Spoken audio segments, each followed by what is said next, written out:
A chilly May morning in 2012 began with an unusual disturbance on Cedar Lane in Bethlehem, Pennsylvania. Three unmarked police cars quietly pulled up in front of a modest single-story house nestled among silent maple trees. Neighbors peered through curtains as tactical-clad officers fanned out, taking positions around the dew-wet lawn. Inside, Richard Foster, 72 years old, was preparing his morning coffee, a habit he had maintained for 30 years as a retired engineer, a polite and quiet neighbor whom everyone trusted. A rapid knock echoed at 6:47 a.m.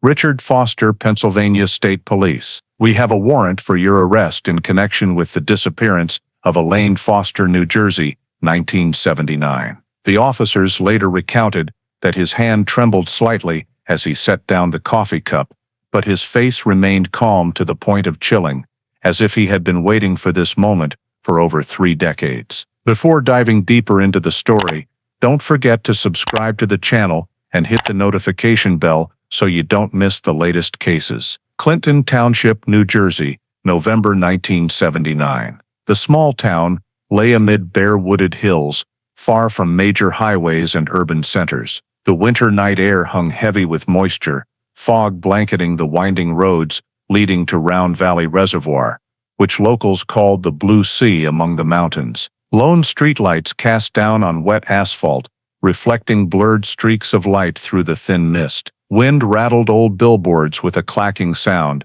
carrying the scent of gasoline and cold steam. Inside the small diner, the rusty lantern on the side of Route 31, the laughter and chatter of the weekend gathering gradually faded. It was an intimate get-together of local power company employees. As the wall clock neared 9:30, Elaine Foster, 34 years old, stood up to say goodbye to everyone. She was an administrative clerk, a familiar face at the Jersey Central Power and Light office, liked by colleagues for her calm demeanor and punctuality. She slipped on a gray wool coat, wrapped a knit scarf, and said to a friend, "I want to get home early before the snow starts." Outside, the parking lot held only a few cars glistening with water. Elaine opened the door of her blue Chevrolet Nova, started the engine, adjusted the radio, and pulled out of the lot. A young waiter standing on the porch watched, seeing the car's headlights sweep through the misty streaks,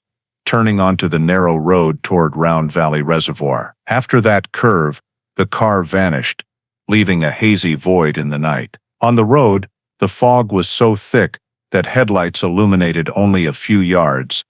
The only sounds the soft crunch of tires on wet pavement and wind whistling through the treetops. The temperature dropped quickly, the sky a deep leaden gray, the sparse houses along the route sinking into silence. In the southern part of town, the small house at the end of Willow Creek still had its lights on. Richard Foster, her husband, sat in front of the TV, but kept staring out the window. The clock's reflection gleamed on the wooden table, each minute passing slowly and heavily. Late into the night, he stepped onto the porch, cold wind slapping his face, the road in front of the house empty, only the sound of dry branches scraping the roof tiles. He went back inside, picked up the landline phone, called a few acquaintances, his voice trying to stay calm. "Did she stop by there?" Each call ended with a sigh, and the same answer: no one knew. Outside the window, the night receded slowly, fog covering the road in front of the porch white. Richard sat silently at the dining table, eyes fixed on the empty darkness outside, the coffee cup in front of him long cold. As the first pale light of dawn filtered through the curtains, he lifted the receiver, dialed the Clinton police station. His voice was hoarse, almost a whisper. "My wife went out last night and hasn't come back." On the other end of the line, the duty sergeant asked a few short questions, then jotted notes quickly in the logbook. About 10 minutes later, a white and blue patrol car stopped in front of the house at the end of Willow Creek. 2 officers knocked. Richard opened the door, eyes ringed with dark circles, still in his pajamas. "Has she ever stayed out overnight without telling you?" the officer asked. He shook his head, replying softly, "Never." They recorded the information, description of appearance, The car, the usual route, then left in the lingering misty rain. The Clinton Police Headquarters was just a few miles away, a low brick building painted beige with flickering neon lights. Here, a new file was opened. Missing person, Elaine Foster, 34 years old, last seen leaving the Rusty Lantern Diner. On the wall map, Chief Harold DeVito circled a red line connecting from the diner to the Willow Creek residential area. It was a quiet stretch, running along the forest and the shore of Round Valley Reservoir. He divided the patrol teams into two directions, ordering them to scan every curve, every side path off the main road.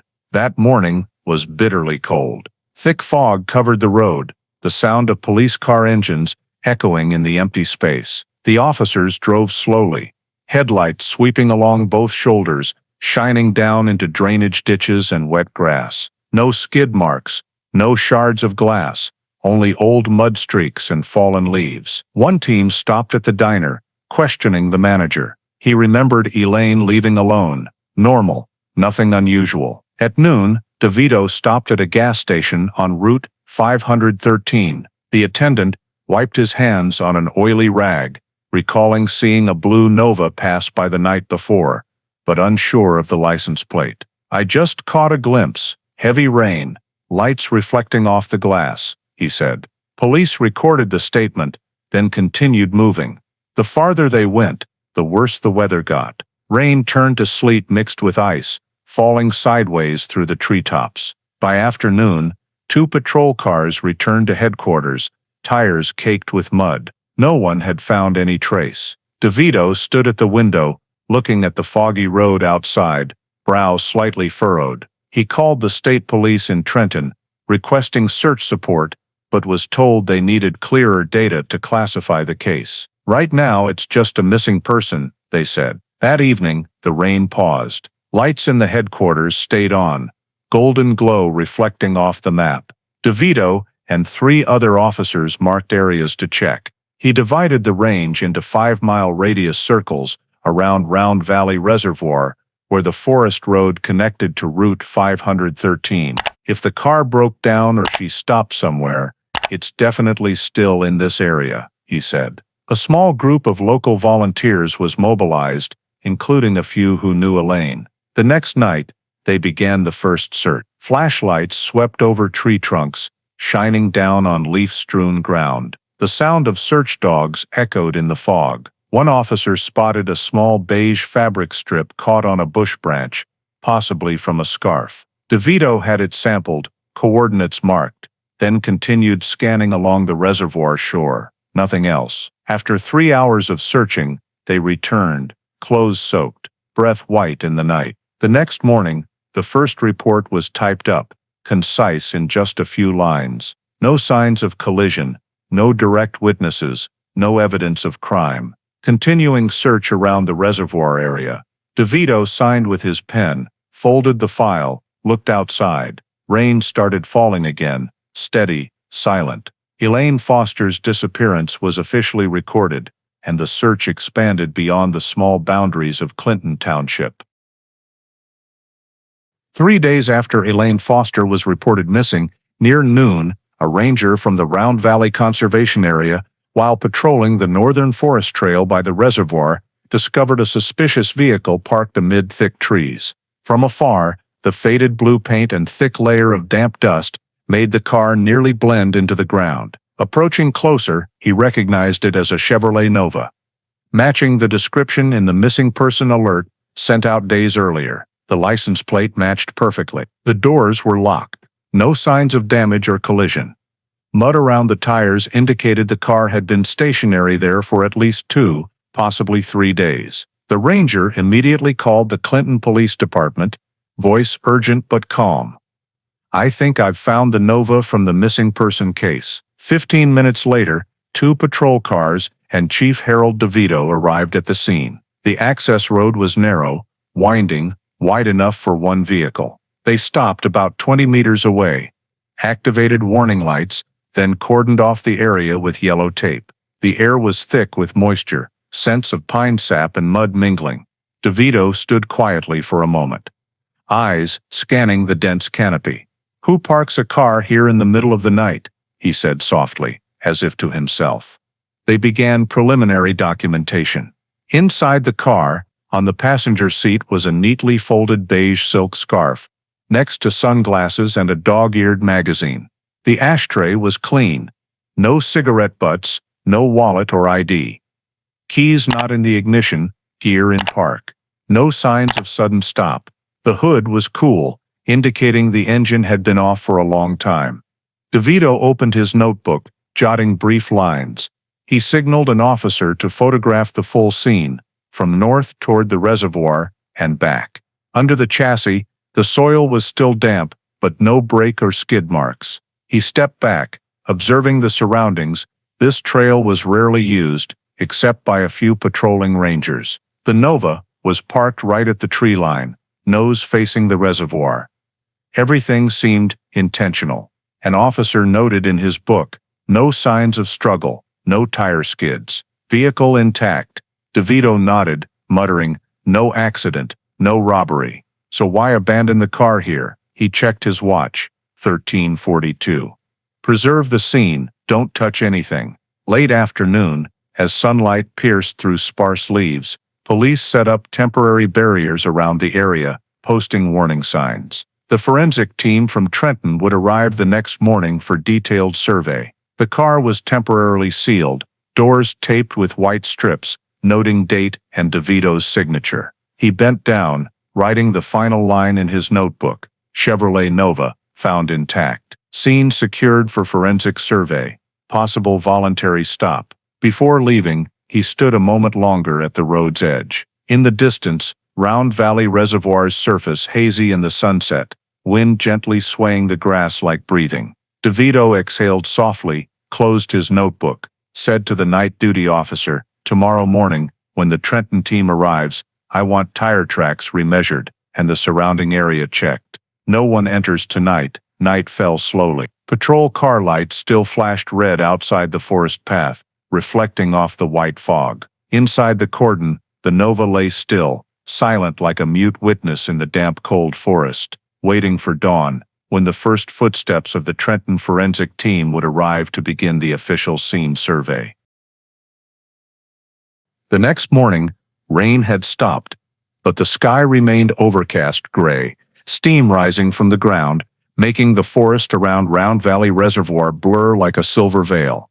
The Trenton crime scene team arrived, bringing cameras, measuring tapes, and evidence bags. They set up temporary barriers around the vehicle discovery area, hanging "Do Not Enter" signs on the trail. Chief Harold DeVito stood with the lead investigator, voice hoarse from lack of sleep. Photograph the full scene first, then divide into 10-meter radii. The mechanical camera shutter clicked steadily, mixed with the sound of dry leaves falling onto mud. A technician knelt by the right front tire, placing a ruler parallel to the indentation. The soft mud sank only about 2 centimeters, no drag marks. He noted in the report, "Wheel marks shallow, vehicle likely stopped under its own power." The rear tire tracks were even, no skids. "She stopped, not pushed," DeVito said. He lit a cigarette, thin smoke dissolving into the moisture. "The question is why?" A few steps from the car, another technician bent to photograph a faint small shoe print in the soil. Size estimated at 7, with a pointed heel typical of women's shoes. The print led straight into the forest, marked with small wooden stakes and yellow tape. Overnight rain had blurred the print, edges faded. Following it, they counted 3 consecutive prints before they vanished under leaf litter. A technician said softly, "If it's Elaine's, she only walked a few steps then stopped." Inside the forest, the ground was waterlogged, roots twisting. A clear plastic bag was opened. A white-gloved technician collected a few fabric scraps caught on low bushes, beige fibers, possibly matching the scarf in the car, all placed in sealed bags, coded as evidence. The scene lead read out each sample number aloud for the clerk to record. From afar, the camera sounds and pencil scratches on the notebook created a steady rhythm, like a clock. DeVito called headquarters, requesting search dogs. An hour later, the specialized vehicle stopped at the barrier. a German shepherd named Ranger, trained for missing persons. Police let it sniff Elaine's coat taken from the house. Ranger inhaled deeply, turned toward the car, then leisurely followed the scent trail into the forest, each step imprinted in the wet soil. The team followed silently, only the faint jingle of its chain. The dog stopped at the tree line where the last footprint vanished, barked twice, shortly, then circled, nose to the ground, then looked up, as if losing the trail. The handler shook his head, scent dispersed by wind. No clear direction. DeVito looked around. Ahead was dense trees. Farther, the murky reservoir surface. He expanded the search zone by another 30 meters. While awaiting preliminary analysis results, a technician gave the vehicle a final check. He opened the driver's door with specialized tools, noting seat and steering wheel positions. Fuel gauge at half, no keys in ignition. Floor dry, no mud, indicating doors closed when rain started. On the dashboard, sunglasses placed neatly, not shifted despite the slope. Everything too tidy, too still. He added, no sign of struggle inside. DeVito walked around to the rear, bending to observe a small skid near the rear tire. Possibly someone standing there, turning the car or waiting. He marked it, requested close-up photos. An officer asked, maybe she got out to look at something? DeVito replied. Or someone called her. He didn't take his eyes off the trail leading down to the reservoir, a strip of dark, damp soil gradually hidden under the canopy. Afternoon, light faded quickly. The forensic team completed all reports, numbering over 20 photos, all soil samples, shoe prints, fabric fibers, mud around tires placed in evidence bags. As the last person left the forest, they closed the temporary fence and hung scene under investigation. DeVito lingered a moment, hands in coat pockets, listening to wind whistling through dry leaves. The feeling in his chest, heavy like steam rising from the ground. Nothing clear, just a chain of disjointed details. Car stopped, doors locked, footprints into the forest, and silence behind the trees. On the way back, he glanced in the rearview mirror, the forest shadow receding, the wet road stretching in the silver afternoon light. She got out of the car, he said softly to the driver. Voluntarily, or someone made her, no one answered. Only the windshield wipers sweeping the glass, steady rhythm, repeating like reminding the team what they all thought.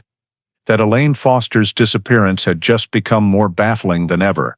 3 days after the forensic team withdrew from the Round Valley Forest, the samples were transferred to the state lab in Trenton for analysis. In the fluorescent-lit room, smells of chemicals and burnt plastic mingled. Evidence bags were numbered sequentially, soil around tires, beige fabric piece, shoe print, and items from inside the Chevrolet Nova. Each bag opened under a fume hood, the process fully recorded. DeVito was present as the technician began. The first step, scanning UV light over the driver's seat, steering wheel, and dashboard. Cold purple light swept over the shiny leather surface, no blood streaks, no smears or scratches. A technician noted, voice even, no biological traces detected. Every nook of the car was checked. They illuminated seat crevices, floor mats, ceiling, no sharp object marks, no fragments, no tears. Ashtray clean, door panels unscratched, even external mud examined under magnifying glass, but only ordinary forest soil around the reservoir. A forensic officer said quietly, if there was a collision, at least some paint scratches or impact marks, but nothing here. DeVito stood by the table, eyes quietly following each action, face tightening slightly at the words, nothing unusual. The silk scarf was unfolded on a steel tray. They used gloves, turning each fold. Fabric surface dry, no stains, only a few small hairs caught on the edge. A piece separated for fiber analysis, synthetic, common production type. Under microscope, no blood or foreign substance adhesion. Temporary report noted, scarf, clean, unremarkable. Next, fingerprinting. Technician dusted fine powder on steering wheel and door handles. Black powder spread thin, then brushed lightly. 2 prints appeared, but faint, edges unclear. Photos showed smudged ridges, possibly from moisture or wiping. DeVito asked, "Enough for ID?" Short answer, "No, cannot match." A new sealed tube labeled, "Partial prints, indeterminate." While checking the passenger area, technician picked a long hair strand, caught on the door trim. Under light, reddish-brown, completely different from Elaine's light blonde. Sample clip to a slide, placed in sealed glass tube. Label read, "Unidentified hair strand, retained for comparison." DeVito bent to look, asked, "Whose hair?" No one answered. In the room, only the scratch of pen on report paper. By afternoon, the preliminary report was printed. First page concise, vehicle examination. No blood traces, no evidence of struggle, no foreign fibers consistent with violence. Partial fingerprints, insufficient for ID. Final line, in blue ink from the lead forensic. No sign of struggle, possible voluntary exit. DeVito skimmed it, fingers holding an unlit cigarette, then set the paper down. He looked up at the car, illuminated in the room. Paint still glossy, seats still aligned, as if someone could step in, turn the key, and the engine would start. But no keys, no wallet, and the driver vanished without trace. He stepped closer, peering inside through the window. Smell of leather mixed with musty damp. On the dashboard, sunglasses still in place, reflecting white light. Nothing chaotic, only silent order, as if deliberately arranged. DeVito gently closed the door, the latch clicking softly. "If this is a voluntary scene," he said to the report clerk, "then why leave everything like this?" No one replied, they just looked at him, then back at the shiny vehicle in the silent lab space. Leaving the forensic center, wind from the Delaware River blew against, carrying chill through his thick coat. DeVito paused on the steps, lit his cigarette, smoke puffing white. He looked at the report in his hand, the words "possible voluntary exit" standing out on white paper. Those words sounded like a temporary judgment, but to him, they offered no explanation. A woman vanished, no blood, no struggle, nothing proving coercion. Everything seemed to dissolve into the fog and water of Round Valley. He folded the paper, slipped it into his pocket, then walked down the steps. Dusk was falling, tiny raindrops starting again, breaking into steady small sounds on the waiting car roof in the yard. The forensic report had been signed and approved for less than a day when a new call came into the Clinton police station. On the other end was a middle-aged man, introducing himself as the manager of the Maple Stop convenience store on the side of Route 513, about 4 miles from the Round Valley area. His voice was low, hesitant. "It might not matter, but I think I saw a woman who looked like Mrs. Foster." Harold DeVito listened, then immediately dispatched 2 officers to meet him. The small store was tucked beside an old gas pump, pale fluorescent lights shining down on counters stocked with newspapers, cigarettes, and ready-brewed coffee. The clerk, Paul Hendrick, over 50, wore a thick jacket and stood behind the register, rough hands holding a trembling coffee cup. He recounted that on the night Elaine disappeared, around 10 o'clock, he was restocking shelves when a dark-colored car pulled up outside. "I remember the headlights hitting the glass, pretty bright," he said, eyes on the floor.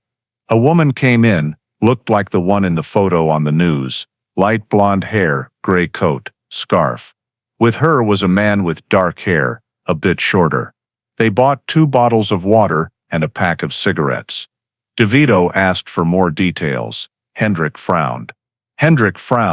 "I didn't notice the car, license plate, or even the make. They were only there a few minutes then left." She said something, soft voice. "I thought they were married." He paused, adding, "The man paid." She stood still, looking out the window. "When they went to the car, I saw him open the door for her." DeVito took notes, placed Elaine's photo on the counter. "You sure it's her?" Hendrick stared long, then nodded. "I'm not certain, but very similar." The description of the companion was vague. Dark hair, dark jacket, around 40. No standout features. No plate, no specific car, just a hazy image in memory days old. That afternoon, DeVito brought Hendrik to headquarters to assist a sketch artist with a composite. He sat at the table, trying to recall the man's face. Hair a bit long, combed back, low forehead, straight nose, but I'm not sure. After nearly an hour, the sketch was done. A generic face, the kind you could meet anywhere. Hendrik sighed. Could be him. Or maybe not. DeVito thanked him, had him sign the statement, then had copies printed and sent to neighboring counties. In the small briefing room, the sketch was pinned to the board next to Elaine's personnel file photo. Under the light, two faces, one real, one assumed, stared out in silence. DeVito leaned on the table, reading aloud the description points. Male, around 40, dark hair, about 5'7", dark jacket. An officer shook his head. Could be anyone. True, DeVito replied. But still better than nothing. He signed off, then ordered the sketch sent to the Hunterdon, Warren, and Morris County Sheriff's offices. The next day, faxes came back from all three counties. No one recognized the subject in the sketch. One note attached read, "No match with known offenders or local residents." Police also checked registered dark or blue vehicles in the area, but the data was too broad, no specific leads. That night, DeVito sat alone in his office. On the desk were photos of the Nova, the forensic report, and the sketch of the dark-haired man. He stared at it long, the pencil lines slightly blurred in the light, a nameless face among thousands in New Jersey. He wondered if Hendrik misremembered, or if human memory had blended imagination into the gaps of a rainy night.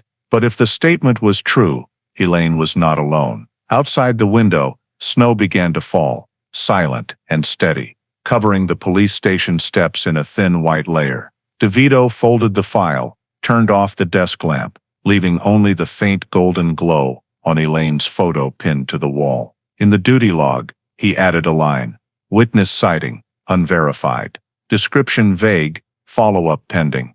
Then he closed the book, looked out. The wet road gleamed under lights, blurred in the snow, quiet like the elusive account, just added to this still unresolved disappearance. 2 days after the fruitless sketch, Chief Harold DeVito decided to return to the basics. The last person to see Elaine Foster leave home.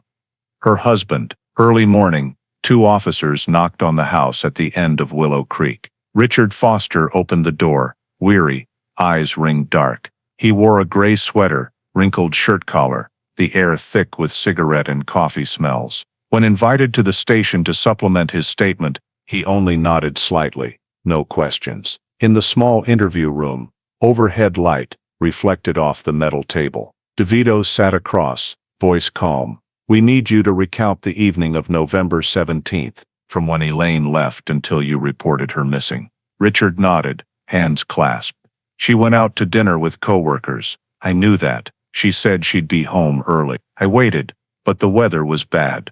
I thought she might stay with a friend. His voice was low, even, like reading a prearranged memory. DeVito took notes, then asked, Did you call anyone that night to ask about your wife?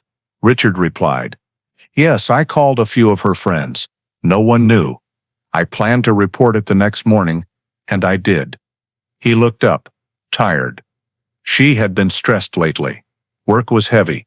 Health, not good. Maybe she just needed a break. DeVito interrupted. Stressed enough to leave without wallet, keys, no contact? Richard was silent, then said, I don't know. I can't speak for her. When asked about that evening, he said he was home watching TV. A sports program. Alone? DeVito asked. Yes, he answered. No one to confirm? No. I didn't have visitors. I was home. In the report, a short line, alibi unconfirmed. DeVito shifted topics, asked about finances. You and your wife had joint accounts? Richard nodded. Did she have life insurance? A brief hesitation then, yes. I think through the company. I don't know details. Beneficiary? Richard twisted the pen in his hand. Eyes not meeting. I think me, but not a large amount. His voice even, but DeVito noticed the hand grip tighter. He noted in the margin, "Subject hesitated when asked about insurance." The interview lasted over an hour. Richard spoke little, answered briefly, stayed calm throughout. No anger or fear, just restrained fatigue. When DeVito asked finally, "Do you think Elaine was being followed or threatened by anyone?" Richard shook his head. "No, everyone liked her. No one hated her." After he left, DeVito sat with two young officers. One said quietly, "He seems too cold, not like someone whose wife is missing." The other replied, "People react differently. No evidence, can't hold him." DeVito said nothing, just looked at the statement, finger tapping the last line. That afternoon, he requested financial records and Elaine's insurance contract through her company's accounting department. Copies showed Elaine had a high-value life insurance policy, beneficiary, Richard Foster. The amount large enough to make him pause a few seconds. However, nothing unusual, standard for long-term employees. DeVito knew, but it didn't reduce suspicion. He closed the file, sighed. The next day, police returned to the Foster home to search Elaine's personal room. On the vanity, everything neat: perfume, jewelry, makeup, no signs of packing, no letters or notes about leaving. In the closet, clothes hung straight. An officer said, "If she ran away, why leave everything like this?" DeVito replied, almost whispering, "Maybe she never intended to go anywhere." Back at headquarters, he compiled a list of suspicious points: husband's unverified statement, emotionally detached reaction, valuable life insurance, overly clean scene. Everything pointed to suspicion, but no direct evidence. He sent the report to the county prosecutor's office, received a short note: insufficient evidence for detainment. No blood, no witnesses, no struggle. Law didn't allow holding someone on intuition alone. That night, in his office, DeVito reread the entire file. On the desk, Elaine's photo, Nova photos, forensic report, and Richard's statement stacked together. He underlined possible voluntary exit, then wrote beside it in red pen, "Unlikely, subject's statements inconsistent." Outside, wind from the reservoir blew hard against the glass, making the desk lamp flicker. He leaned back, closed his eyes briefly. Finally, he opened the duty log, wrote the day's last line: "Case classified as missing adult, suspicious circumstances. Continue monitoring." Then he set the pen down, folded the file. No answers, just silence, stretching another night in Clinton. December 1979. New Jersey skies sank into heavy lead gray. Rain and snow alternated, blanketing the Round Valley area, forcing search suspension for days. Still, Chief Harold DeVito decided to launch one final sweep before the reservoir fully froze. A state dive team was dispatched from Trenton, bringing new generation sonar, capable of detecting objects over 20 meters deep. On shore, the cold cut skin. They set up a command tent, spread a lakebed topography map on a wooden table, grids marking scan areas. Early morning December 12th, the reservoir surface flat like gray glass, steam rising in misty ribbons. The only sounds were boat engines and anchor chains winding through hands. DeVito stood on shore with technicians, coat collar high. He watched the sonar screen in the tent, where wave lines appeared as pale curves. Underwater, rock patches, decayed trunks, showed as floating dark shadows. A technician adjusted the transmitter, slowly scanning the lake center. Around 10 a.m., the sonar signaled an unusual return. A large metal mass at 18 meters deep, over 500 meters from the west shore. The dive leader signaled stop, sent two divers down. They vanished into the freezing water, oxygen lines trembling slightly. On shore, silence, only wind threading the tent canvas. 15 minutes later, one diver surfaced, tugged the signal line. "It's a car frame," he shouted across the water. "Old, nothing inside." They secured cables, pulled the object near the surface. When it emerged, covered in dark green algae, rusted wheels, chassis number nearly erased. An old sedan, likely down there over 10 years. No body, no other evidence. DeVito noted in his log, "Old vehicle recovered, unrelated to current case. He signaled continue scanning, but the rest of the morning yielded nothing. Sonar returned. Only faint rock spots, roots, or small floating metal. By noon, wind shifted, ripples covered the surface, temperature dropped sharply. Dive leader reported suspension, water below safe visibility. Can't see anything down there, he said. It's like pitch black. The next day, heavy snow began. Search boats coated in thin ice, anchor lines stiffened, equipment wet.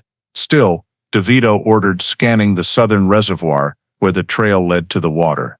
Sonar detected a few faint reflections, but cross-referencing the topography map, all matched natural rock. By session end, he circled the entire area on the map, noted no additional targets detected. 3 days later, the season's first blizzard hit. Strong winds toppled the command tent. Thick ice blanketed the entire shore. All search activity forced to stop. DeVito and police packed equipment, sealed files, maps and reports for storage. He stood watching the reservoir gradually freeze, black water patches covered by frosted ice. On it, a few broken dry branches lay across, like traces of something unfinished.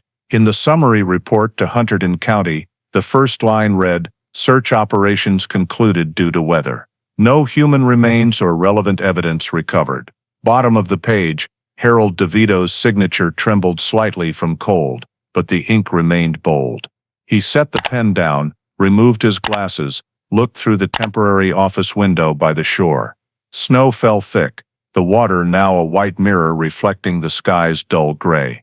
That afternoon, the search team disbanded. Specialized vehicles started and left one by one. Engine sounds faded, leaving vast emptiness with only wind. DeVito was the last to leave the scene. He stopped at the reservoir edge, bent to look at the cold ice surface, hand gripping the notebook in his coat pocket.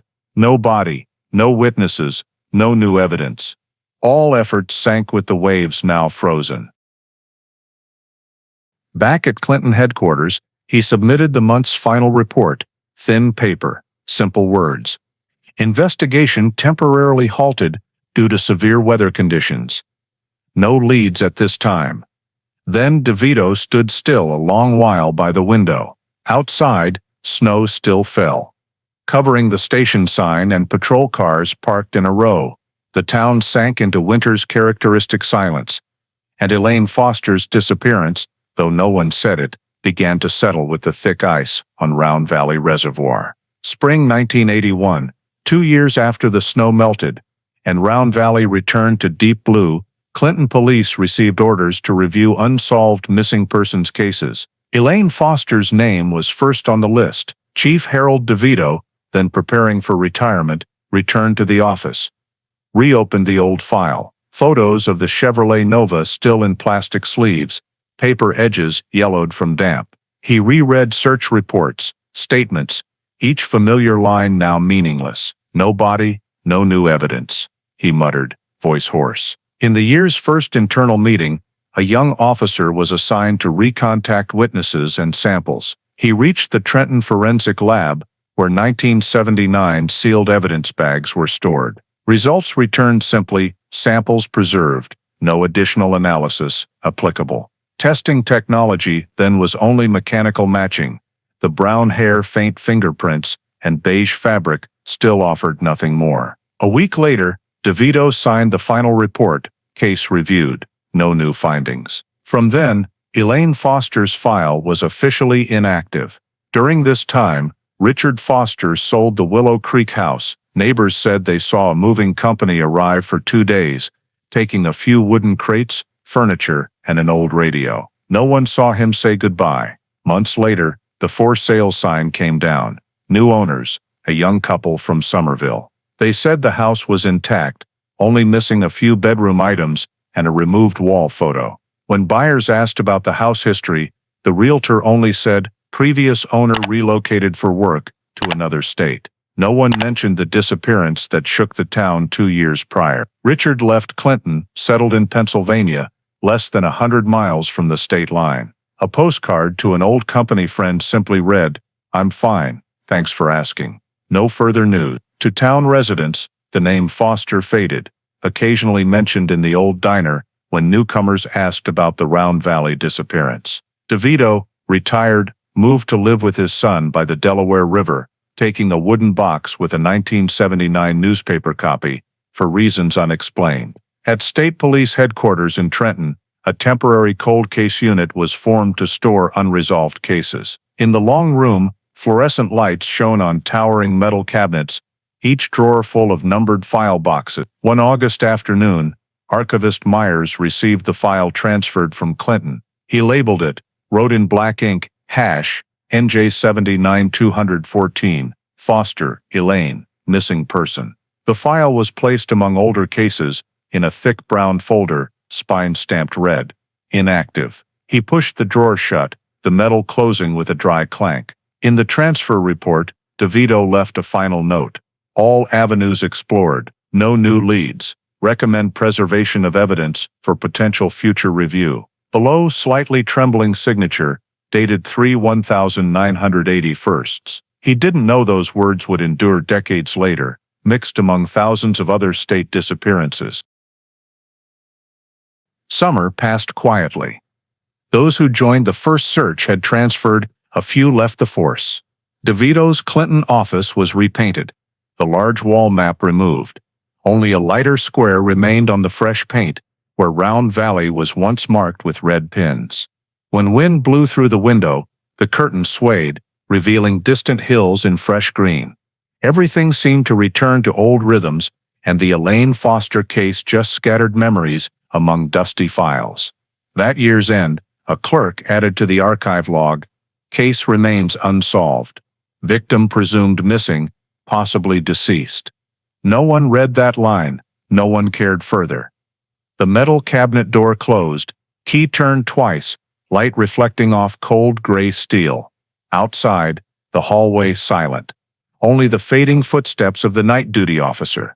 Case #NJ79214, after 2 years of fruitless investigation, officially entered silence. Like the ice on Round Valley that winter, thickening day by day until all sound was buried beneath. 30 years passed since file #NJ79214 was placed in the cold archive drawer. April 2010.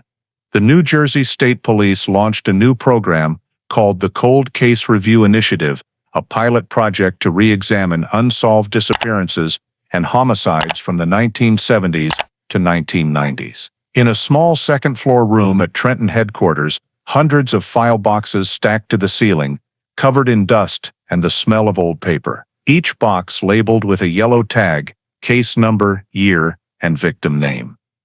Among the endless codes, file #NJ79214 lay still, nearly forgotten. Detective Anna Delgado, 42, was assigned to lead the project's first review team. She had worked in biological identification, known for meticulous patience. When the selected case list appeared on her desk, Delgado glanced at the faded lines, then stopped at Elaine Foster.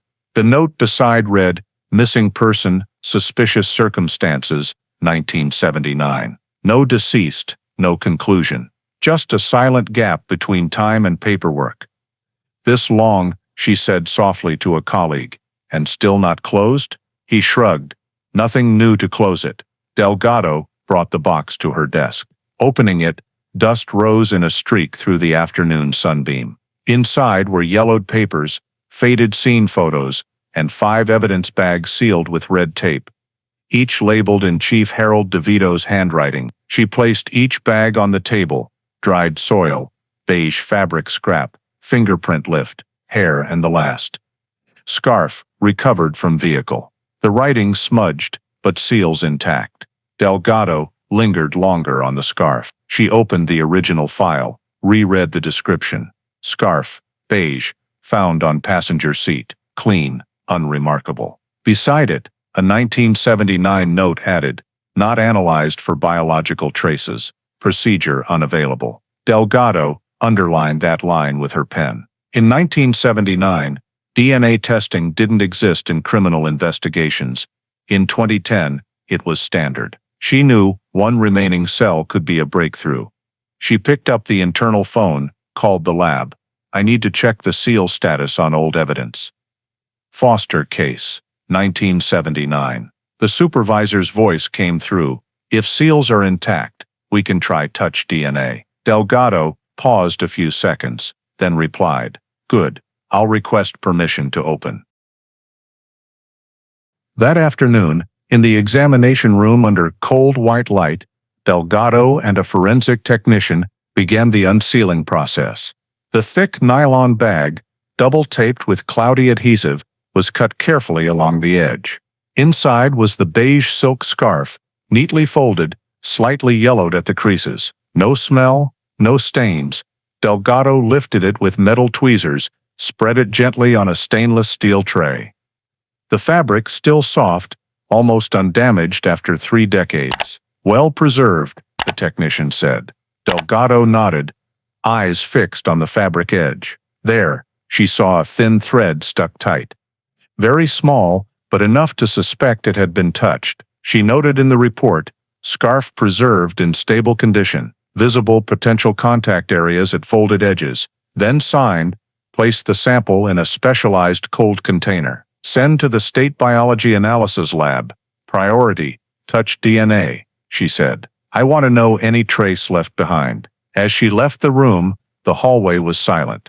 The afternoon light through the window made the letters on the box clear. #NJ70, 9214, Elaine Foster. Delgado paused, lightly touching the old label. She thought of those who wrote the first lines of this file, retired officers, perhaps having forgotten the face of the missing woman.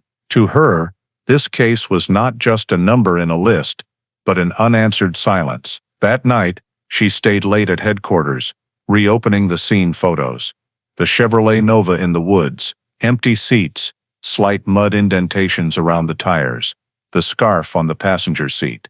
The black and white images were cold, but in Delgado's eyes, they seemed taken yesterday. She wrote in her notebook, Re-examined case #NJ70, 9214. Primary focus, untested physical evidence.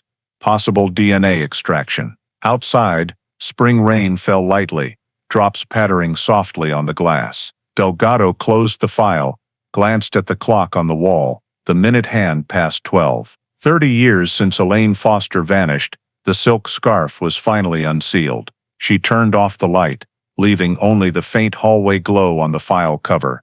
The words dormant for 3 decades, now read again. Missing person, suspicious circumstances. Elaine Foster's silk scarf sample was transferred to the New Jersey State Biology Lab in early May. There, the Touch DNA team, experts in extracting and amplifying genetic material from minimal skin cells, began analysis. In the bright white lab, cold air and antiseptic smell filled the space. Each step was slow, precise. The scarf was opened in a sterile hood, placed on a steel tray. A technician used tweezers to lift each fabric corner, shining UV light, to identify potential epithelial cell areas. Under the special light, faint spots appeared at the folded edges, where someone might have gripped it while folding or placing it.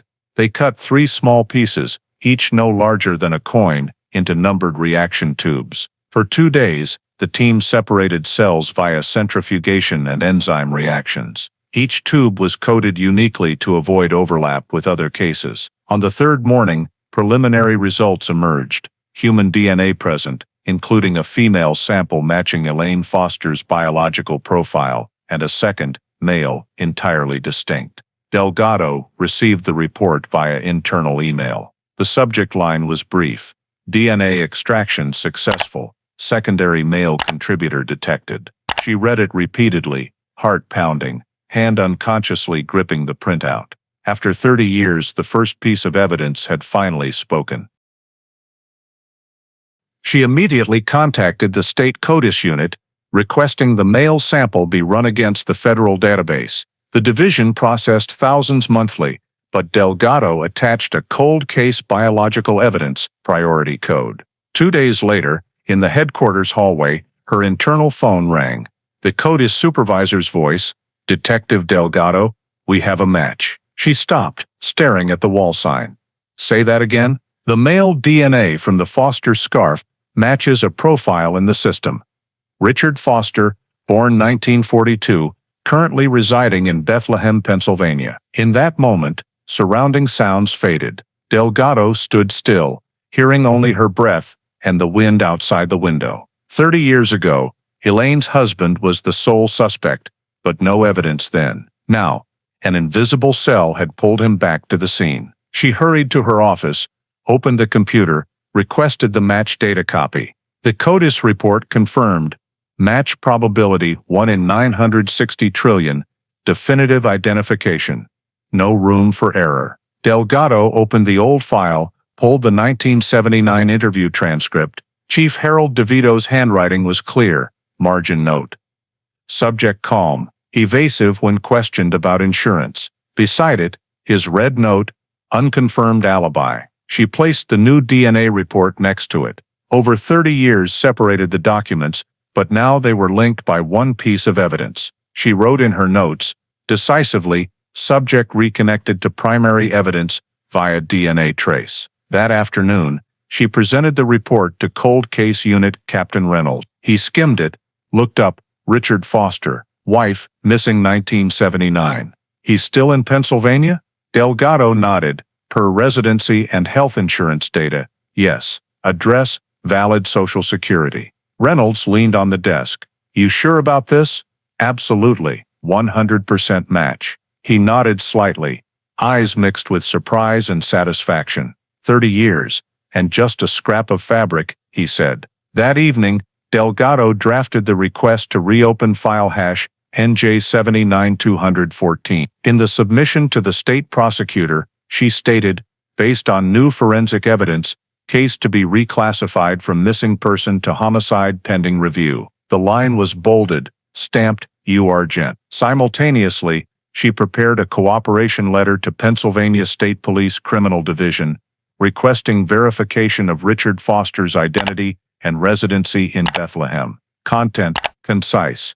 Individual of interest identified through biological evidence connected to 1979 disappearance case. Request surveillance and coordination. At night, after everyone left, Delgado stayed. On the desk, the silk scarf now in a clear glass case under dim yellow light. She stared at it long, as if the small object could speak what no one heard for 30 years. Those who investigated were gone from the force, some perhaps deceased. But evidence never dies. She took her pen, added to her work log, reopened cold case hash NJ79214. New DNA link confirms contact between victim and spouse. Coordination with PA underway. Outside, Trenton's sky was thick with clouds, streetlights casting long streaks on the office window glass. Delgado shut down the computer, gathered papers. Before leaving, she looked back at the faded file cover. Elaine Foster, missing, 1979. She whispered, as if to herself, no longer missing. Then she turned off the light, closed the door, leaving in the quiet dark the faint reflection of the glass case, where the silk scarf lay still, holding the evidence that slept for 3 decades and had just awakened a case thought buried forever. After the DNA match confirmation, Detective Anna Delgado's first step was to revisit the oldest question in any case. Motive. Biological files could show who touched evidence, but not why. She needed what 1979 investigators couldn't prove, Richard Foster's financial gain. In the State Electronic Archive, Delgado requested full financial and banking records for Richard and Elaine Foster. The system had digitized most old bank data, accounts thought deleted now restored via federal tax microfilm backups. When the dataset appeared on screen, she saw the first detail that quickened her pulse: joint account Richard and Elaine Foster, balance over $18,000, withdrawn entirely 2 days after Elaine was reported missing. Transaction at the Clinton branch, optical pen signature matching Richard's sample, no further activity, account closed that week. Delgado printed the statement, red underlining the note, November 19, 1979, full witch trial. Next, she traced Elaine's life insurance through Jersey Central Power and Light. In their archive, employee policy copies from the era remained, scanned from faded carbon paper. Beneficiary clearly listed Richard Foster. On November 27, 1979, 10 days after disappearance, a payout claim was filed with Guardian Life, signed Richard. Denied for no death certificate, victim status undetermined. In the intake clerk's note, slanted handwriting, applicant insisted wife presumed dead due to weather accident. Case under investigation. Delgado stared at the line, then wrote in her notebook, claim attempt, 10 days post-disappearance. Continuing the search, she found Richard filed a similar claim in March 1981, with a letter to the Hunterdon County prosecutor asserting Elaine cannot be alive. All search efforts failed. Second claim also rejected. Oddly, neither mentioned the possibility she left voluntarily, what he told police. Delgado sensed the contradiction.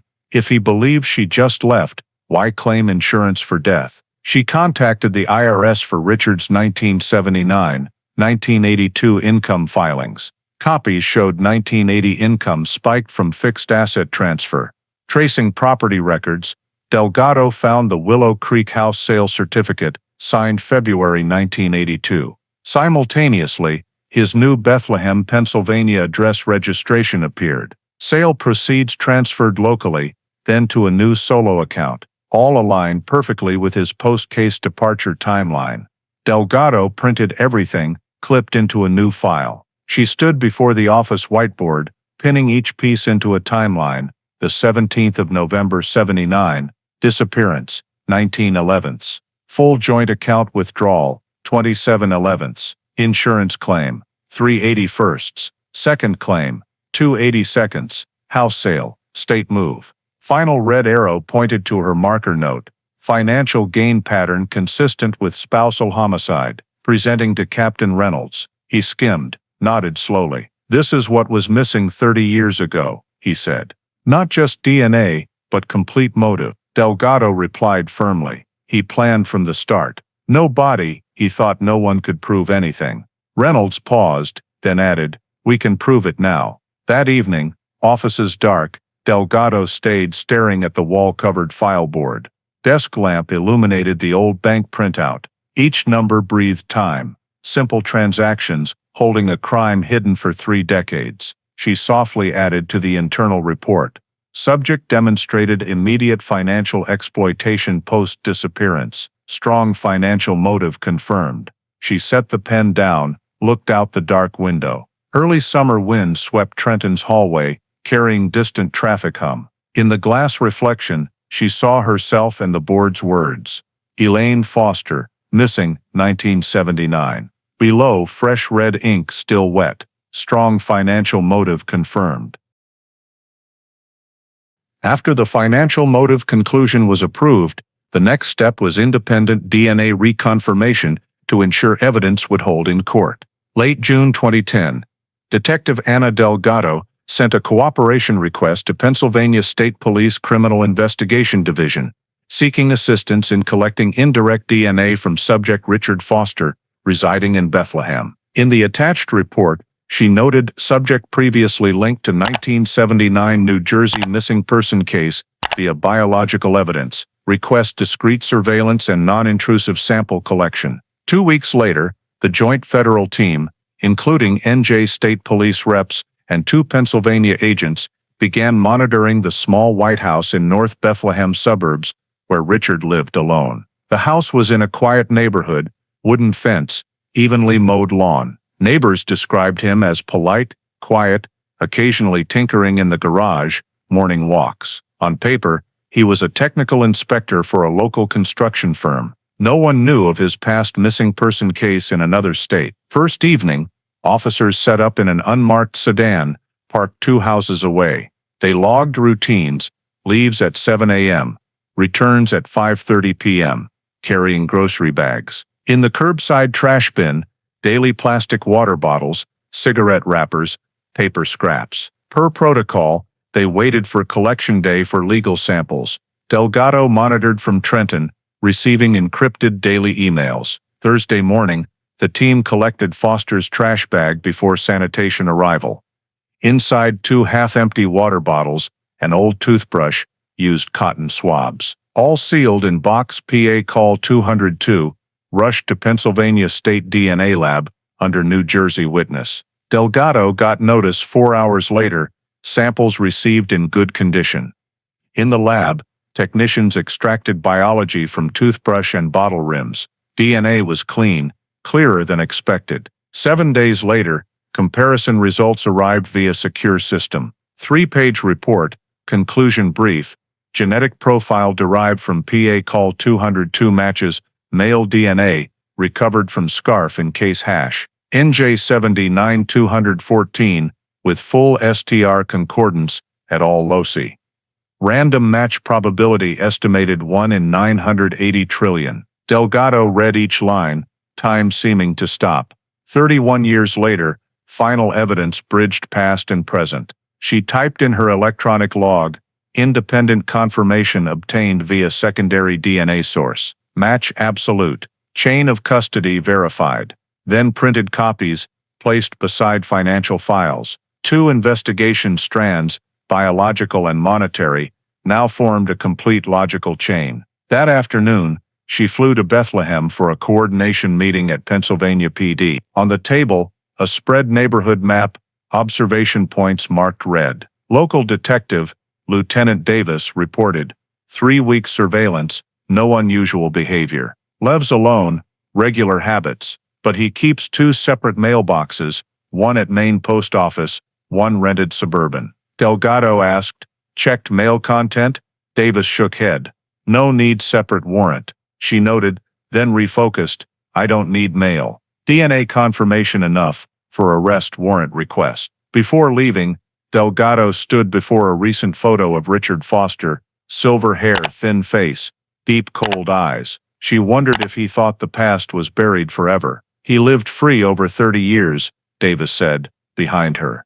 But now we have everything. Delgado replied low, not everything, but enough.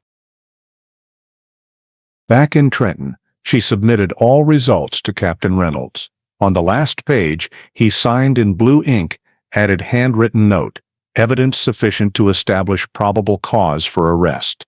Bottom, bold red stamp, DNA confirmation, R. Foster. That night, in the empty office, Delgado alone finalized the summary report. She wrote, each sentence clear. Through joint surveillance with PA State Police, biological samples collected lawfully from discarded items of subject Richard Foster confirmed complete match with DNA recovered from scarf belonging to victim Elaine Foster. Case hash NJ 79214. Chain of evidence intact. This confirmation establishes direct physical connection between suspect and victim at or near time of disappearance. Recommendation: pursue arrest warrant under homicide suspicion. She folded the file, placed it beside the black and white photo of the misty Chevrolet Nova from years ago. Outside the window, Trenton's sky was thick with clouds, city lights casting yellow specks on the glass. Delgado whispered, almost a conclusion, 30 years and truth can still be found, if you know where to look. In the quiet, the air conditioner hummed with the soft tap of her pen on the wooden desk, like the final count before Elaine Foster's case officially entered a new chapter. One with no room left for doubt. 3 weeks after absolute DNA match results, the plan for direct approach to Richard Foster was executed. Per state prosecutor directive, first contact had to be under administrative cover to record natural reactions before formal arrest warrant issuance. Anna Delgado, with 2 Pennsylvania PD officers, Lieutenant Davis and Agent Lerner, took the task. Late August morning, Bethlehem sky overcast, roadside trees, turning deep red signaling autumn. Richard's house in a quiet residential area, lawn trimmed flat, steps clean, curtains half drawn. The approach team in plain clothes, carrying a fake file folder stamped Pennsylvania Vital Records Department, inside copies of 1979 missing person verification records. Delgado knocked 3 times. Moments later, the door opened. Richard Foster appeared. Silver hair, thin build, old plaid shirt, low but clear voice. Can I help you? Delgado smiled lightly, voice calm like routine bureaucracy. Mr. Foster, we're from the State Civil Records Office. We're reviewing old missing persons cases involving former New Jersey residents. Need to confirm a few details, just a few minutes. Richard frowned slightly, but showed no unease. Oh, that case. Elaine Foster, right? He stepped back, invited them in. Small living room, tidy, bookshelf with a few technical magazines and an old pendulum clock. Smell of wood and citrus air freshener mixed. Delgado opened the file, took notes. We just need to reconfirm Mrs. Elaine's personal info, birth year, old address, marital status, at disappearance. Richard sat, hands clasped over chest. Of course, Elaine was my wife, but she left long ago. I think everyone knows. She went with someone else. His voice even, steady, eyes calm. Davis asked further, pretending uninformed. Remember the exact time? Richard smiled faintly. November 1979. She went to a company party and didn't return. I told Clinton police. They found nothing. Delgado flipped pages, pretending to jot. Did you follow up with police afterward? I did, a few times, but they couldn't help. Later, I moved to forget it all. He paused, eyes distant out the window. I don't understand why it's being brought up after all these years. She smiled lightly, voice still even. We just want to ensure records are complete. A few details to verify. Then she pulled from the file a photo of the beige silk scarf from Elaine's car, placed it on the table. This is evidence listed in the 1979 original report. Recognize it? In a flash, Richard froze slightly. His eyes left the photo almost instantly, shifting to the nearby curtain. I'm not sure. She had many scarves. Could be Elaine's, could not. Voice still calm, but hands tightened on his knees. Delgado noted, subject avoids eye contact when presented with image of scarf. She folded the photo, moved to the session's end. We need you to confirm the info in this file is accurate. Just sign and date here. She slid the printed sheet forward with a pen. Richard took it, signed quickly, handwriting still neat, handed back. Done? Yes, thank you for cooperating. She smiled, stood to pack the file. As Richard turned to get his jacket to walk them out, Davis tilted the paper toward light. A faint thumbprint showed on the edge. He slipped the document into a small plastic bag, sealed it. Leaving the house, Delgado glanced back once. Second-floor window slightly open, curtain swaying in the breeze. He showed no fear, even seemed accustomed to questions about the past. But that very calm chilled her. He knows we're not civil servants, Davis whispered, as they descended the steps. Delgado replied softly, not exactly, he just thinks we have nothing. Back at Bethlehem PD, they sent the fingerprint document to forensics. Results returned in 2 hours. Fingerprint on document matches latent print, recovered from steering wheel of victim's vehicle. Match confidence, 98.7%. Delgado read the line in silence. Not surprised, but felt a circle close in her mind, from the car abandoned in the woods in 1979 to the signature of the man before her this morning. She wrote a summary report, each sentence short, cold as the subject's statements, interview conducted under administrative pretext. Subject displayed composure and minimal emotional variance. When confronted with image of recovered scarf, subject diverted gaze, avoided direct response. Upon signing verification document, latent print matched historical evidence from victim's vehicle. Behavioral assessment, subject exhibits controlled composure, probable guilt. Placing the final period, Delgado leaned back, eyes on the New Jersey map on the wall. The road from Clinton to Bethlehem, now just hours by car, but between them 30 years of silence. Outside, late afternoon light stretched across the police parking lot, casting distorted shadows. Davis tapped the doorframe. Today's work done, one step left. Delgado nodded, voice low and sure. Yes, just one more. Then she turned back, closed the file cover, stuck a red label. Foster, Richard, interview report. Yellow light reflected off the plastic, shimmering like the surface of Round Valley Reservoir in distant memory, where it all began. May 2012, after over 2 years of quiet investigation, files and evidence were fully compiled for submission to the New Jersey State Prosecutor. On the Trenton judge's desk, the file labeled Red Foster, Richard, homicide suspect, case hash, NJ 70-9214, sat neatly beside the prosecution request. On May 12, the judge signed the official arrest warrant, based on biological and physical evidence establishing suspect's direct involvement in the 1979 disappearance of Elaine Foster. The red ink stamp dried in the early morning. 6 a.m. on May 15th. Bethlehem, still misty. Spring wind cold. Roads wet with dew. 3 unmarked police cars entered the quiet neighborhood, stopping before the small house at the end of Cedar Lane. The Pennsylvania PD task force, with 2 New Jersey investigators, approached the front door. The warrant was read briefly. When the door opened, Richard Foster stood at the threshold, gray pajamas, face calm to the point of chilling.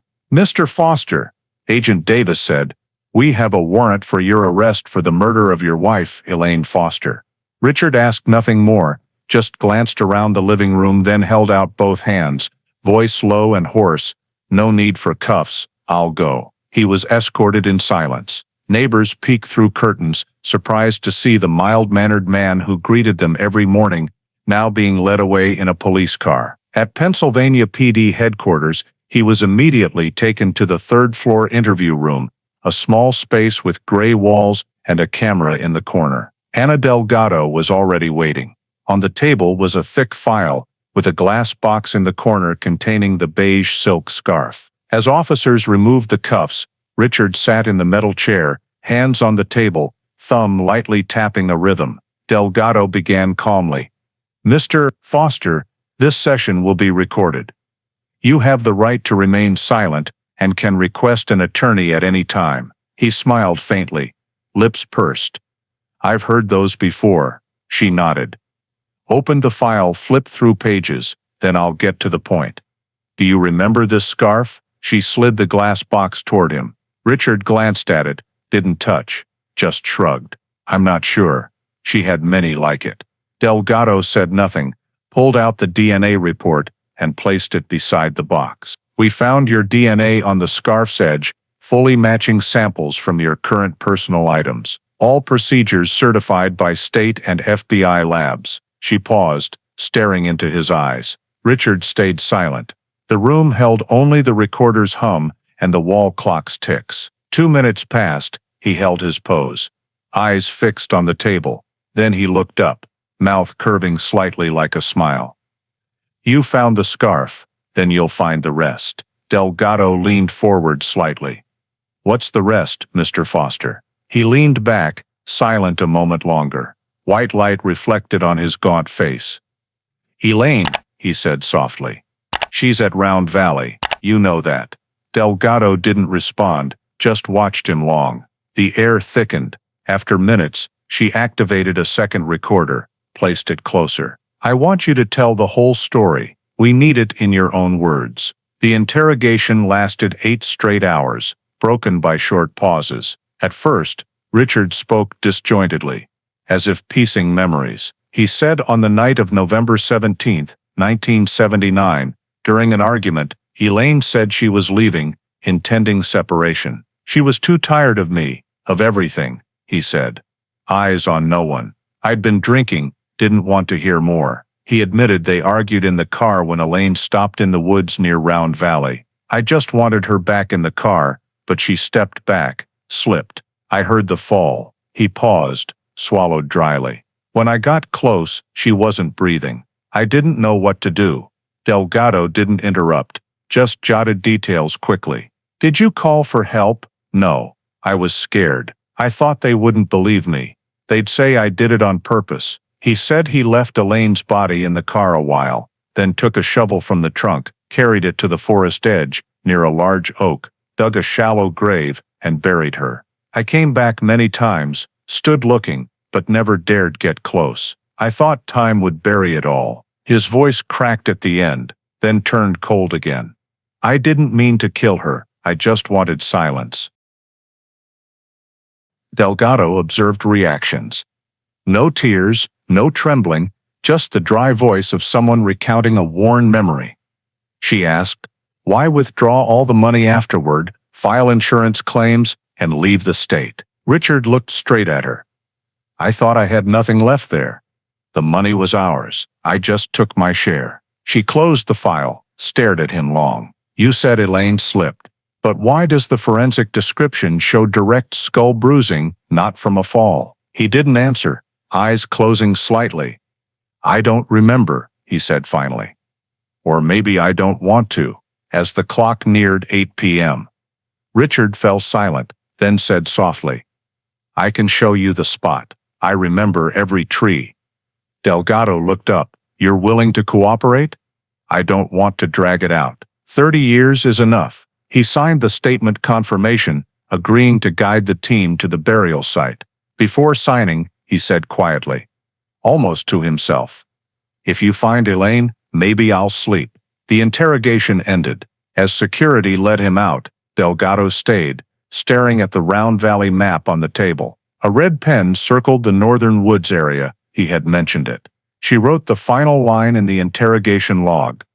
After prolonged questioning, subject admitted concealment of victim's body near Oak Tree, Round Valley area. Motivation claimed accidental death, subsequent panic.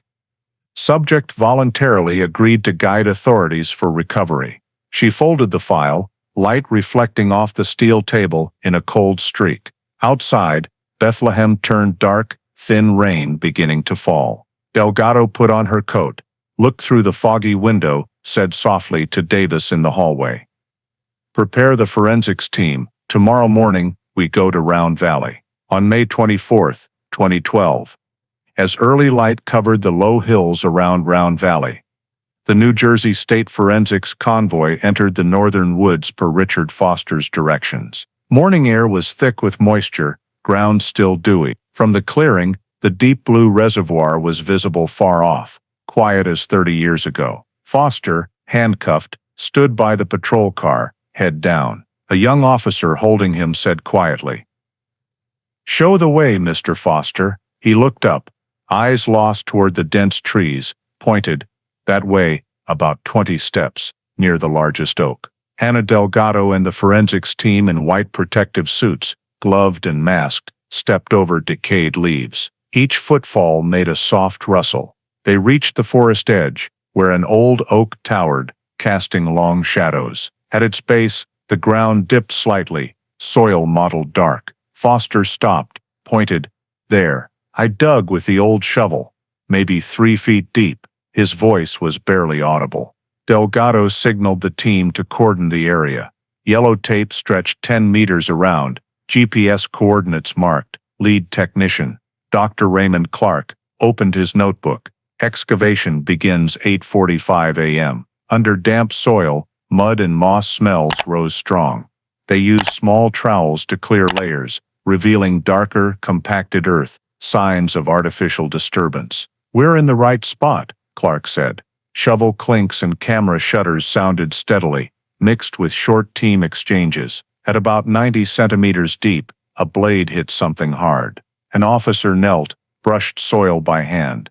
Thick, gray industrial plastic appeared, rotted, wrapping a human-shaped object. No one spoke. Delgado stepped forward, signaled stop, photographed the scene. Foster, a few meters away, turned his face, shoulders trembling slightly. As the last soil was cleared, the human skeleton was clear in the plastic. Limbs curled. Fabric had rotted to threads, only dark brass buttons left. A thin, dry hand protruded, a silver ring with a small stone still on the ring finger. Delgado recognized it immediately. The ring matched Elaine Foster's 1975 wedding photo in the file. She bowed her head, said softly, "We found her." As the body was documented and lifted to the surface, Foster asked to speak. "I didn't dig deeper because the ground was hard. I thought no one would find it." His voice broke, eyes fixed on the open pit. No one replied. Two officers escorted him to the car, the door closing with a dry metallic clank. At the scene, forensics continued collecting evidence. Near the spot, they found a broken shovel blade, rotted wooden handle, and two other nylon pieces with puncture marks. All sealed and coded RV-12. Clark read the scene report aloud. One human skeleton, female, recovered at 90 centimeters depth, wrapped in industrial plastic. Personal effects include ring, buttons, hair fragments. Presumed identity, Elaine Foster. By noon, the body was transported to the New Jersey State Forensic Center.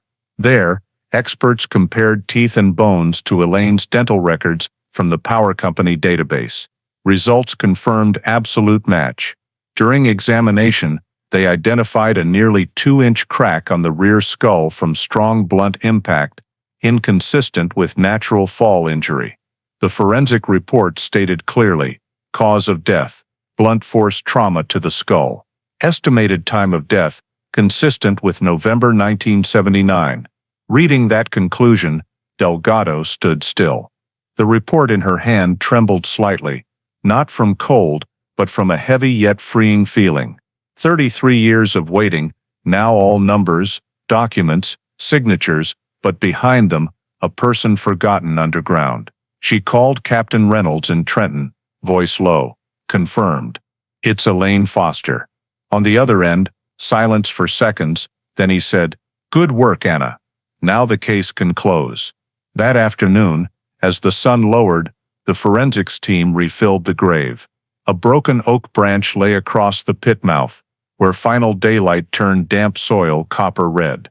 Delgado looked around the woods, once a scene, now just earth smell and wind through leaves. In her work log, she wrote the day's final line, recovered remains of victim Elaine Foster from northern Round Valley woods, as indicated by suspect. Identification confirmed through dental records and personal jewelry. Case status changed. Cold case solved. As the convoy left the woods, red lights reflected on the calm reservoir, rippling lightly. The sky darkened, wind from the lake carrying cold through the glass. In the vehicle, Delgado sat pensively, eyes outward. On the distant hill, the old oak stood silent, like the final period of a story waiting 30 years to finish. September 2012, the New Jersey Supreme Court in Trenton opened the trial State of New Jersey versus Richard Foster, closing one of the state's oldest cold cases. That morning, the courthouse hallway was packed with reporters. On the lobby electronic board, "Hearing, Foster, R" glowed red. Early autumn wind blew lightly through maple rows, leaves scattering on gray stone steps. Inside, overhead white lights reflected off the large glass behind the judge's bench. Anna Delgado sat in the second row on the prosecution side. Before her was a nearly 300-page presentation, 2 years of investigation. At the other end, Richard Foster was brought in wearing orange prison garb, hair white, wrists lightly cuffed. He looked at no one, head down, steps slow. The audience included a few Clinton residents who knew Elaine, now gray-haired, attending for closure. Lead prosecutor, Robert Hines, stood as the trial began. He placed a hand on the table, voice clear in the dead silence. For 33 years, she lay beneath the soil while he built a new life. Elaine Foster was not lost. She was hidden. Hines paused, eyes on Richard, then the jury. Today, we don't just try a charge, we return a voice to that woman. He summarized the evidence chain.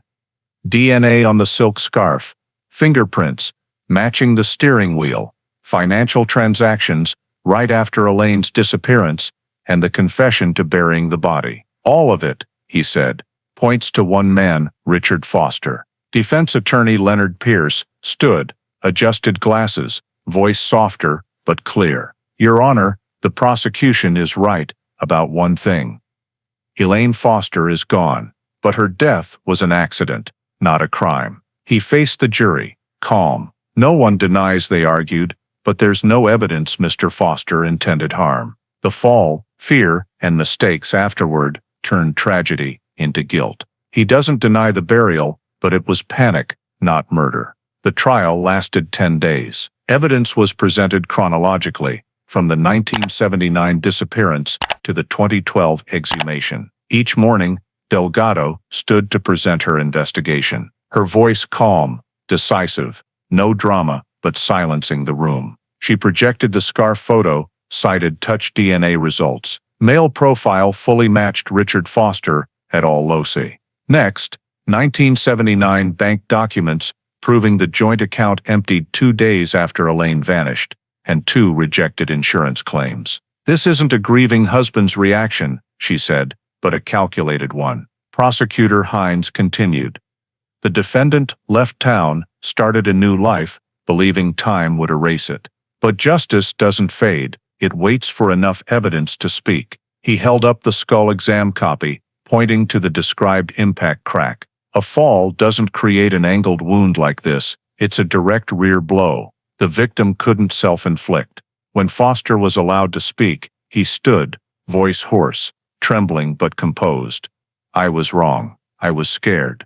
But I never meant to kill Elaine. I loved her. It happened too fast. I just wanted her quiet, then she fell, and I lost my mind." He bowed his head, hands clenched. The room was silent. Delgado watched him, feeling no anger, just strange emptiness. Attorney Pierce leaned on this, asserting, "No evidence of planned murder, no sharp wounds, no staging. This is concealment after an accident." But Prosecutor Hines countered immediately. "He didn't just hide, he profited from her death. That's the mindset of someone who knew what he did." On the 9th day, the court played the 2012 interrogation video where Richard said, "You found the scarf, then you'll find the rest." The courtroom was dead silent. His voice echoed, slow and cold. Some in the audience bowed heads. That statement was seen as key confirmation of deliberate concealment. On the 10th morning, after both sides finished arguments, the judge reread the charges, second-degree murder, and concealment of human remains. Before the jury left to deliberate, Hines said finally, 33 years. She lay in the ground while he lived on. Today, we can't turn back time, but we can make justice heard. Delgado sat quietly, hand gripping her notes. All room sounds faded, chair shifts, footsteps, the judge's gavel. Outside the window, hazy sun fell on Trenton Square, where people with white flowers waited. That afternoon, the jury returned. 12 sat silently, faces grave.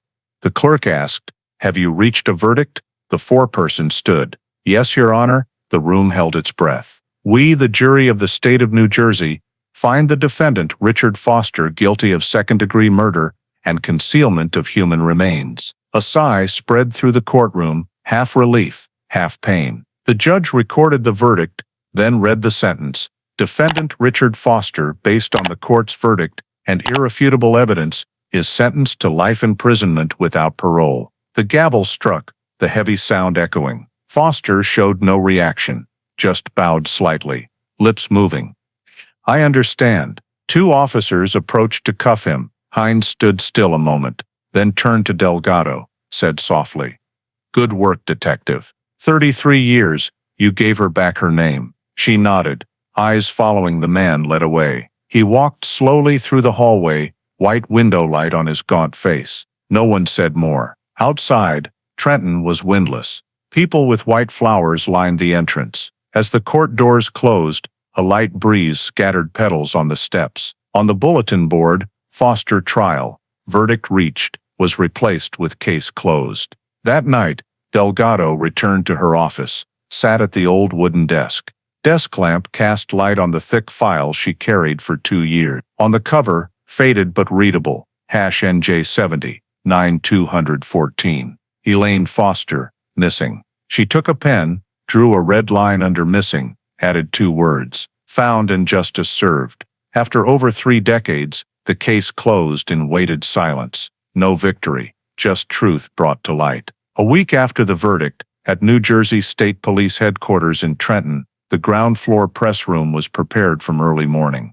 Behind the podium, a large banner hung, "New Jersey's oldest cold case solved, after 33 years. Camera lights swept the room. reflecting off the state police silver shield logo. Reporters from major papers, the Star-Ledger, NJ.com, USA Today, crowded, recorders on, cameras flashing non-stop. At 10 a.m. sharp, Cold Case Unit Commander Captain Robert Reynolds stepped to the podium. He opened his papers, voice decisive. Today, we officially announce the resolution of the Elaine Foster disappearance from November 1979 in Clinton Township. After 33 years of investigation, thanks to DNA technology, interagency cooperation, and the team's efforts, justice has finally been served. He paused a beat, continued. Richard Foster has been sentenced to life without parole for second-degree murder and concealment of human remains. Behind, the screen showed old images, Elaine Foster at a 1979 party, the abandoned Chevrolet Nova in the woods, the 2012 exhumation scene. Room sounds quieted. Reynolds introduced Detective Anna Delgado, lead on the case, will provide more. She stepped up, in a black suit, hair tied back. Before the cameras, her voice calm, almost expressionless. 33 years is a long time for a case, but we don't close files because time doesn't erase truth. We don't close cases, time doesn't erase truth. A reporter asked, "Detective, what was the key factor in solving it after so long?" Delgado replied, "A small silk scarf sealed for 3 decades. We reopened it and everything started moving." Another asked, "Anything to say to the victim's family?" She looked up, lights in her eyes. Elaine was never gone. We just needed to find a way to hear her voice. The press conference ended with brief applause. As people left, Delgado lingered a few seconds, looking at the banner. Oldest cold case solved. 33 years, not just a number, but proof that memory, though buried, can still be named. 3 days later, at Clinton Cemetery, Elaine Foster's reburial took place in gentle afternoon sun. The small coffin with remains was draped in white cloth, placed beside a stone engraved, Elaine Margaret Foster, 1945-1979, finally home. Those from the original search attended, hair gray, steps slow. Delgado stood far back, not in the rows, just quietly watching. As the coffin was lowered, wind from Round Valley blew through distant trees, carrying water sounds, time, like a long earth sigh. An elderly woman, Elaine's old friend, placed white lilies on the coffin lid. She said she liked the smell. She whispered. Delgado bowed her head, hand on the worn file she brought, #NJ79214. On the cover, now stamped red, case closed, the ink fresh, sharply cold. She held her hand there, not as ritual, but a final goodbye. As the ceremony ended, people left one by one. Delgado stayed, looking at the grass where slanted sun cast gold, whispered almost inaudibly, 33 years, but finally, you're home. Late afternoon, she returned to Trenton headquarters. The basement hallway, cold case storage, silent as always. The old metal door opened with a long creak. Dim yellow fluorescent lights shone on endless steel cabinets. Delgado carried the Foster file box, placed it in the third drawer from the bottom, exact spot in the log. Row D, Section 12. As she pushed the drawer shut, the metal closing sounded dry, final, like the period at a long story's end. She turned, walked slowly past other cabinets. Each drawer held a case number, name, disappearance year. Some from the 60s, 70s, ink faded, some just years old. A few covers stamped red, solved, most still, inactive, or unresolved. Delgado stopped before an unmarked drawer, light on dusty metal, like a reminder other stories still waited. A technician passed, asked Foster done? She nodded, yes, file closed, but door not locked. He smiled, because there's always the next. No, she said slowly, because we never stop looking. She walked to the hallway's end, where a small window overlooked the back parking lot. Twilight slid through the glass, casting long yellow streaks on the floor. In that light, dust floated like memory particles, touching silent file boxes, thousands of lives yet to be retold. The internal media team's camera panned the scene, yellow light on faded covers, each a question unanswered. In the frame's corner, box NJ79214 lay still, red case closed stamp glowing in the dim. The only light in a sea of unclosed memory. The evening news anchor's voice was steady. New Jersey's oldest cold case has been solved after 33 years. Elaine Foster is finally home. The final image lingered on Delgado's face as she closed the steel drawer, gaze not down but straight. A look of someone who knows justice doesn't end with a sentence, but begins with unrelenting patience. In the storage room, only the ventilation fan hummed softly. The last light went out, leaving steel cabinets in rows, like time markers. On the Foster file cover, the red ink was fully dry, catching one small gleam before the room sank into darkness, where other cases still waited to be reopened, and truth still patiently awaited discovery.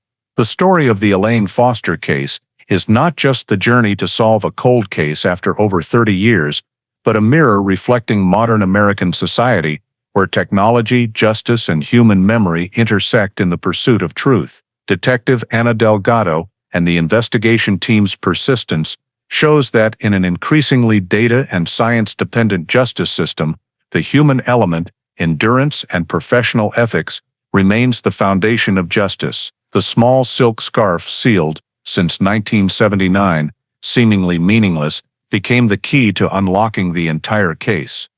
That detail reminds us that in life, sometimes the forgotten small things hold great value if we are patient enough to look back. In today's American society, where speed, convenience, and breaking news make people quick to overlook the past, the Foster case reminds us that justice has no expiration date. It is not just the responsibility of police or courts, but a reminder to every citizen that truth, though buried in time, deserves protection. On a personal level, this story also evokes relationships, trust, and the limits of silence. Elaine was silent in her own marriage, and that silence led to tragedy.